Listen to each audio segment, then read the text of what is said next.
Hello, everyone. At some point in life, each of us has been hurt, sometimes by strangers, but more often by the people we love the most. The pain might come from harsh words, betrayal, broken promises, or even silence when we needed them the most. And in the aftermath, what lingers is anger, resentment, and a weight that seems impossible to lift. But there is one thing that has the power to dissolve this pain, to set us free. That is forgiveness. Now, forgiveness isn't easy.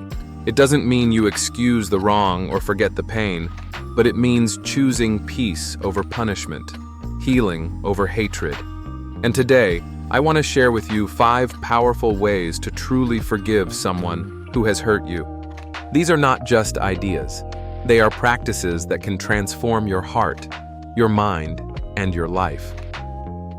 1. Accept that humans are imperfect by nature. There's a powerful truth we often overlook. Expectation is the root of disappointment. We get hurt not just because someone made a mistake, but because we expected them not to. We expect our parents to always understand us, our friends to always support us, our partner to never betray us. But the reality is, humans are flawed.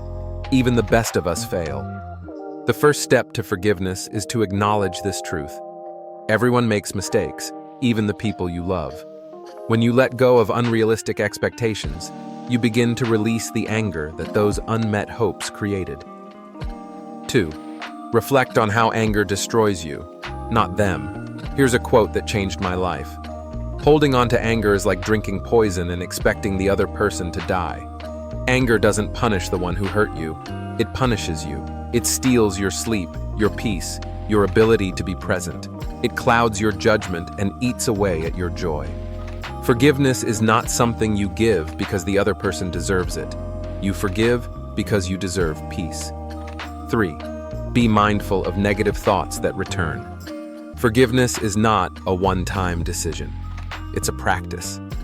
Sometimes, even after you've decided to forgive, memories come flooding back.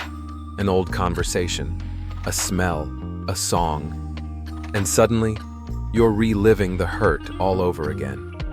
That's why it's important to be mindful of your thoughts. Notice when bitterness returns. Acknowledge it without judgment.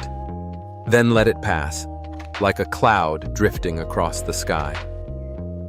Mindfulness practices like journaling, breathing exercises, and meditation can help you retrain your mind to stay centered in peace. 4. Remember the good in the person, not just the bad. Human nature tends to focus more on the bad than the good. It's a survival instinct. But if you only focus on the wrong someone did, you'll start to believe they were always bad, which isn't true.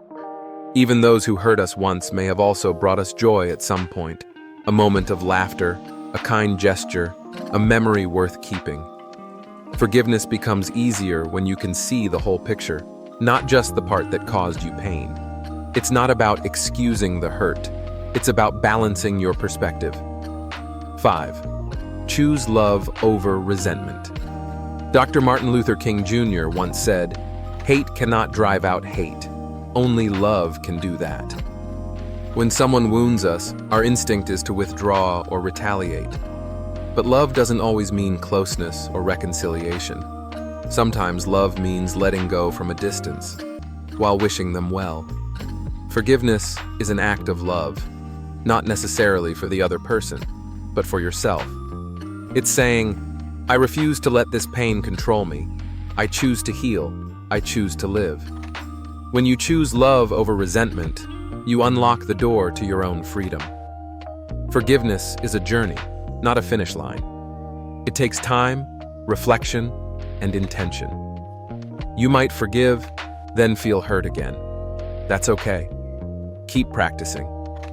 Each time you choose forgiveness, you grow stronger, softer, and freer. And always remember, forgiveness doesn't make you weak. It makes you brave, because letting go takes more strength than holding on. Thank you for listening.